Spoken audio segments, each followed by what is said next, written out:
Bendiciones amigos, hermanos. Aquí estamos una vez más en su canal Palabra de Vida en la Crisis con una nueva lección. Una lección muy interesante basada en el libro de Salmos que se llama Adoración sin fin. La lección número 12, la cual está cargada de un contenido muy interesante que necesitamos comprender cada uno de nosotros para seguir creciendo en la vida espiritual. Así que nada, te invitamos a que te suscribas, comentes, compartas y también que ores por nosotros para que el Señor nos dé de su gracia cada día para continuar hacia adelante con este proyecto. Así que no te muevas, ya volvemos.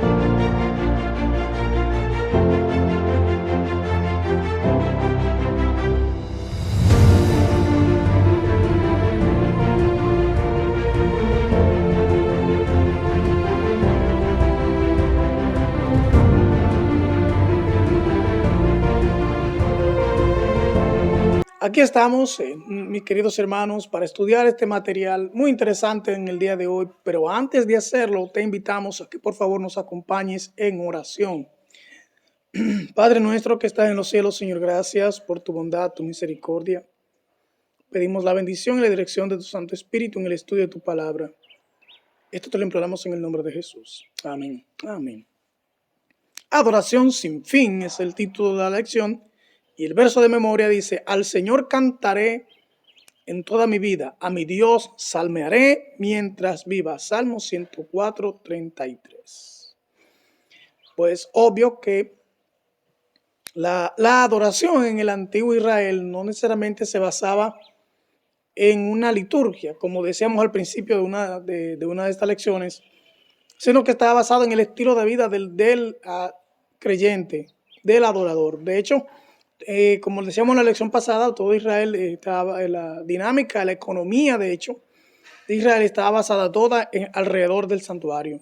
7 fiestas anuales, sacrificio mañana y tarde, una que otra actividad en las semanas, en fin, toda la vida del israelita estaba, vamos a decir, diseñada para que estuviera en contacto continuo con Dios, pues esto de algún modo siempre iba a rendir una adoración a Él. Así que a medida que aumenta nuestra experiencia con la gracia y el poder de Dios, nos sentimos impulsados a preguntarnos, como el salmista en el Salmo 116, 12, ¿qué pagaré al Señor por todos sus beneficios hacia mí? Y es interesante que David dice esto no solamente en el aspecto material, casi siempre que uno piensa, ¿con qué te voy a devolver los beneficios? Casi siempre el beneficio que la mente se lleva naturalmente hacia el beneficio material, no, pero el problema de David no eran de cosas necesariamente materiales, sino que muchos de los beneficios que David recibió eran beneficios espirituales, la mayoría de hecho.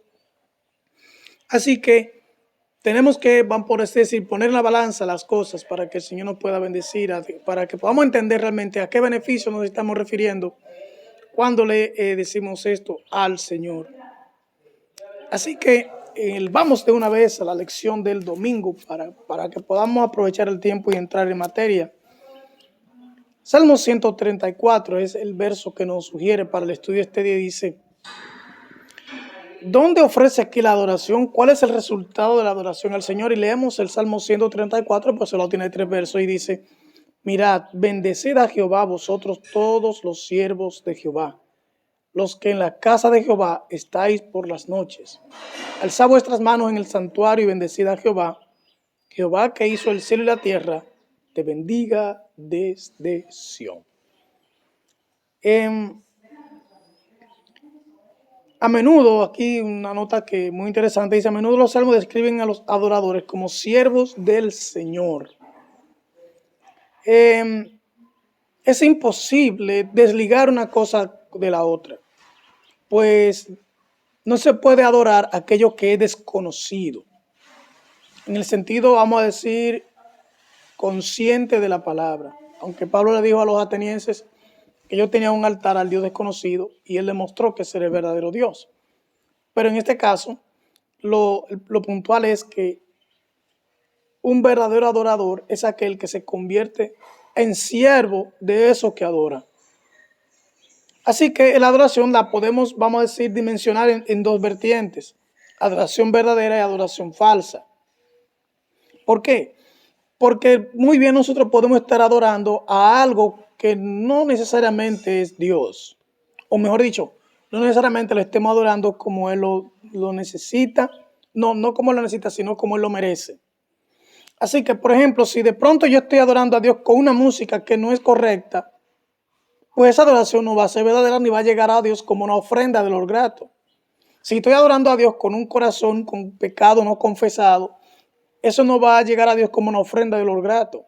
Si estoy adorando a Dios con actitudes y situaciones que no quiero remediar, por así decir, con mis hermanos, con mis amigos, con mi iglesia, pues esa adoración no llega a Dios como debe ser. Si la adoración no va de todo corazón, tampoco llega a Dios como una ofrenda de olor grato. Por lo tanto, es interesante que nosotros sepamos a qué nos referimos cuando estamos adorando. Aquí habla de levantar las manos regularmente, y se ve mucho en las adoraciones populares, que se levantan las manos en simbología de que estamos en sintonía con lo que se está haciendo o con la música. Pero muchas veces este levantar las manos no solamente se debe a un acto de reverencia, de solemnidad, sino muchas veces de una actitud, vamos a decir, de disfrute personal, unilateral de lo que se está pasando. O sea, que lo que se está haciendo no necesariamente lo hago porque se está agradando a Dios, sino porque me está agradando a mí, y ahí es un punto que nosotros debemos revisar. O sea, cuando nosotros estamos adorando a Dios, la adoración debe estar guiada a agradar a Dios, no a agradarme a mí, aunque yo disfrute el acto de la adoración como tal. Pero es a donde yo debo entender por dónde va la cosa, ¿no? Y así manejar correctamente el asunto de cuando estamos levantando las manos. No, porque se puede mal usar este asunto. No hay que levantar la mano, es un pecado, como el no levantarla tampoco. Pues lo importante es ver cómo estamos manejando el tema de la adoración propiamente dicho cuando estamos levantando las manos. Salmo 33:3, Salmo 43, Salmo 96:1, 98:1, 144:9 y 149:1. Hace una pregunta: ¿qué hay de común en estos textos? Habla del canto, habla y de una canción nueva. En la Biblia el canto tiene una connotación como resultado de una experiencia, de haber vivido una situación con Dios, de haber estado involucrado en una circunstancia de manera específica. Y de ese resultado de que Dios fue el que propició la victoria, de que Dios fue el que intervino, de que Dios fue el que por su gracia nos libró, entonces viene la canción. Muchas veces las canciones modernas son resultado de una inspiración emocional, de algo que se sintió, de algo que percibí, etcétera, pero no necesariamente de una experiencia. De hecho, déjeme decirle, una de las grandes preocupaciones de los músicos es que, de los verdaderos músicos, es que las canciones actuales no tienen contenido espiritual. No llaman la atención a la razón del que escucha. No lleva, por así decir, un mensaje en específico en cuanto a la vida del creyente, sino que muchas veces se enfoca más en lo emocional, en lo emotivo, en lo que puede suscitar en los sentimientos y las emociones del que lo escucha, no a su razón, no a su conciencia. Y por eso, tristemente, la música se ha llevado a solamente al área del deleite carnal, del agrado popular. De hecho, si nosotros, por ejemplo, observamos nuestro himnario, ustedes van a ver que nuestro himnario, cada himno tiene como un mensaje de manera directa, implícito en las letras y la música. O sea, algo que llama a la conciencia del adorador. Y podemos mencionarlo hasta de manera temática. Por ejemplo, cuando nosotros miramos, y de hecho hay algunos himnarios que tienen los himnos organizados de manera temática. ¿Qué significa que los himnos estén organizados de manera temática? Que cada himno obedece a un tema: la fe, el amor, la tribulación, la paciencia, la gracia, los mandamientos, la ley de Dios, etcétera. Pero podríamos hacer eso nosotros con los cantos populares que regularmente se escuchan en las radios, en las redes, etcétera. Podemos organizar nosotros temáticamente con relación al contenido que tienen. Podemos ir nosotros en busca de algo que realmente fortalezca la fe, eleve el espíritu, reanime el corazón. O simplemente existen canciones muy emotivas que solamente llaman a la emoción de manera momentánea y que después de terminar la canción pues no queda nada más que un residuo emocional. Tenemos que tener cuidado cuando nosotros elegimos las canciones que vamos a tomar para adorar a nuestro Dios, pues Dios se deleita de un corazón agradecido, de un corazón entregado y de un corazón que realmente en lo que hace quiere agradarle y animarle. Lección del martes. Señor, ¿quién habitará en tu santuario? Pues una pregunta que todos debemos responder. Está en el Salmo 15. Y aquí habla mayormente de la integridad del corazón, pero quiero leer el Salmo 15 porque es un himno, es un salmo que David evocó en cuanto a lo que él entendía que debía tener como individuo para estar presente delante de Dios. No procurando la salvación por obra, no, sino de lo que el Señor demandaba de él para poder entrar allí, porque son cosas muy distintas. Una cosa es lo que tú entiendes que debes hacer o ganar para entrar, y otra cosa es lo que tú entiendes que tu Dios está pidiendo de ti para poder llegar allí. Una cosa es el esfuerzo humano que me lleva a creer que por la acción misma, por la obra misma, yo merezco estar allí. Y la otra es que con respecto a la petición de mi Dios, a quien yo amo, reverencio y venero, me ha pedido que yo haga. Son cosas muy distintas. Por eso David dice: Jehová, ¿quién habitará en tu tabernáculo? ¿Quién residirá en tu monte santo? Y estas preguntas también llevan a la mente la dimensión de la santidad de Dios. O sea, no cualquiera puede decir voy a entrar en la condición cualquiera, no. De hecho, hay una expresión muy popular que dice: ven a Dios como estés. Sí, es correcto, debemos ir a Dios como estamos, pero no permanecer como estamos. Porque eso es lo que David está diciendo aquí. ¿Quién habitará en tu tabernáculo? ¿Quién residirá en tu monte santo? Y él dice: el que anda en integridad y obra justicia y habla verdad en su corazón. Quiero solamente mencionar, y no podemos dedicarle todo el tiempo al Salmo 15, porque no nos cansaría el tiempo de la lección para trabajarlo. Pero dice: el que anda en integridad, y la integridad quiere decir todos los elementos juntos.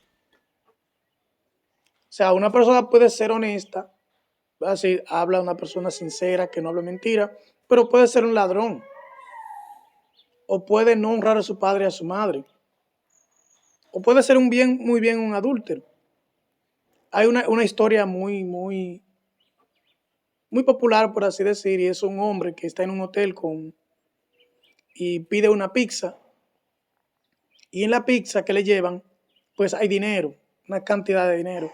Cuando él abre la caja de la pizza, inmediatamente ahí delante del delivery, abre la pizza y ve que lo que hay es dinero en la caja, él inmediatamente llama al delivery y le dice, señor, venga, venga, venga. Lo llama y le dice, mire, esto no fue lo que yo pedí. Y cuando el delivery abre, ve el dinero allí, se asombra, se lleva el dinero hacia el dueño de la pizzería y cuando se lo entrega, mire, esta petición, mire qué fue lo que llevó, etcétera. El dueño se asombró bastante de esta acción y quiso conocer al Señor y lo conoció y conversó con él y le hizo la petición de que apareciera en público por el acto que había hecho, o sea, porque no todo el mundo hace eso, ¿no? Entonces cuando él de tanto insistir le pregunta por qué él no quiere aparecer en público, él le dice, le voy a confesar un secreto, pero por favor entre usted y yo. Y él le dijo, lo que pasa es que yo estaba en el hotel con una mujer que no es mi esposa. Integridad no es tener un solo elemento de las cosas buenas de la vida, sino tenerlos todos. Por eso David habla de integridad. No es solamente tener 9, es tenerlo los 10. Porque para Dios, tener 9 es no tener nada. 9 de 10 para Dios no funciona. El examen de Dios no se pasa con 90 ni con 99. Se pasa con 100 o con A más. Por eso David habla de quién, no cualquiera. Porque no todo el mundo está dispuesto a negarse a sí mismo, a sacrificarse, a sacrificar el pecado en la carne, a negarse a sí mismo, a andar con la cruz continuamente y entrar en la dinámica de lo que Dios quiere que nosotros vivamos. Por eso esas preguntas de David nosotros tenemos que darle respuesta de manera clara y específica para que sepamos qué requiere Dios en nuestra vida y entrar en el tabernáculo que Él ha preparado eternamente para cada uno de nosotros. Lección del miércoles. Declara su gloria entre las naciones. Casi siempre cuando pensamos en gloria, la gente piensa en algo majestuoso, en algo esplendoroso, en algo brillante, algo que deslumbra los ojos del individuo. Pero cuando la Biblia habla de gloria, no necesariamente se habla de ese tipo de cosas. Cuando regularmente se habla de gloria, se habla del carácter. Porque la gloria de Dios no reside en la majestad de las cosas que se pueden ver, como un gran templo, grandes mansiones, etc. Eso es material. Pero cuando la Biblia habla de su gloria, está hablando del carácter de Dios. Por eso Jesús en algún momento, cuando lo iban a sacrificar, estaba a punto de sacrificarse por nosotros, él dijo que iba a glorificar a Dios, a mostrar la gloria de Dios. Y esa gloria la mostró en la cruz. Muy rara vez nosotros pensamos en el sacrificio como un elemento de gloria. Casi siempre nosotros pensamos en el podium, en la escalinata, en la tarima, en el deslumbrante espectáculo. No, la gloria de Dios no se verifica en esas cosas que el hombre llama gloria. La gloria de Dios se verifica en lo que ha llamado él gloria, su carácter, lo que él es, lo que él significa para nosotros. Entonces, la adoración que lleva a esto, por eso ¿cómo se llama? El soldado y el ladrón que reconocieron en Jesús el Hijo, como lo que reconocieron como Hijo de Dios, lo vieron por la gloria de su carácter. No porque había algo deslumbrante en Jesús, una luz extraordinaria que pudiera evidenciar eso. No, era por su carácter, por lo que él manifestó estando en el momento más difícil de su vida. Pues la gloria que Dios requiere de nosotros es esa gloria que nosotros manifestamos cuando estamos en los momentos más difíciles de nuestra existencia. No es no es cuando estamos supuestamente en la cima del éxito humano, sino cuando aparentemente estamos en la derrota más abyecta. Allí es donde se verifica realmente la gloria de Dios en nosotros, porque desaparecemos nosotros como individuos y resplandece el amor y la gracia de Dios por encima de lo que nosotros somos como seres humanos.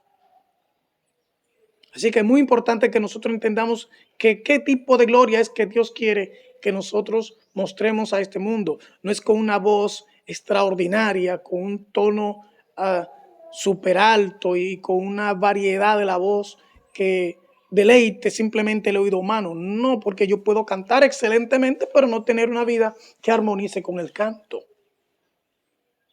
Y eso puede suceder. Eso puede suceder y se ve a cada rato.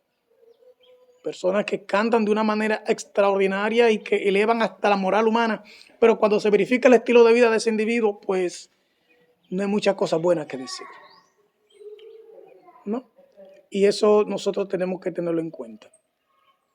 Lección del jueves, cuando Dios no se deleita en los sacrificios. La idea del sacrificio continuo que se ofrecía en el santuario era llevar al adorador a Dios, y que el sacrificio era una muestra de la fe que el penitente había colocado en el sacrificio expiatorio de Cristo en la cruz del Calvario. En una ocasión, por mencionar, estaba el primer rey de Israel, Saúl, había caído en una situación que se le prohibió. Y Samuel le dijo algo muy interesante, que Dios se deleita más en la obediencia que en los sacrificios y los holocaustos. En el libro de Isaías también aparece lo mismo, que lo que Dios anhela del corazón humano no son sus actos de sacrificio y de esa entrega. Misericordia quiero, dijo Jesús, y no sacrificio. No es que los sacrificios estaban mal, sino que el objetivo por los cuales lo estaban desarrollando estaba incorrecto. Lo estaban haciendo con la suficiencia propia de estar haciendo lo que ellos entendían que era mejor. Y que como resultado de ellos haber hecho lo mejor, pues entonces merecían la bendición. Y no. Los sacrificios no buscaban cambiar la mente de Dios, los sacrificios buscaban cambiar la mente del adorador. Pues muchas veces nosotros creemos que con lo que hacemos podemos manipular a Dios y llevar a Dios a hacer lo que nosotros queremos, porque el sacrificio que estamos haciendo es de una gran magnitud. Estamos trabajando para otros, estamos dándonos para otros, estamos haciendo lo mejor que podemos para otros, entonces por eso ya yo estoy bien. No, eso no es lo que busca Dios en lo que hacemos. Todo lo que hacemos simplemente debe ser el resultado de la gracia y el poder de Dios obrando en nuestro corazón.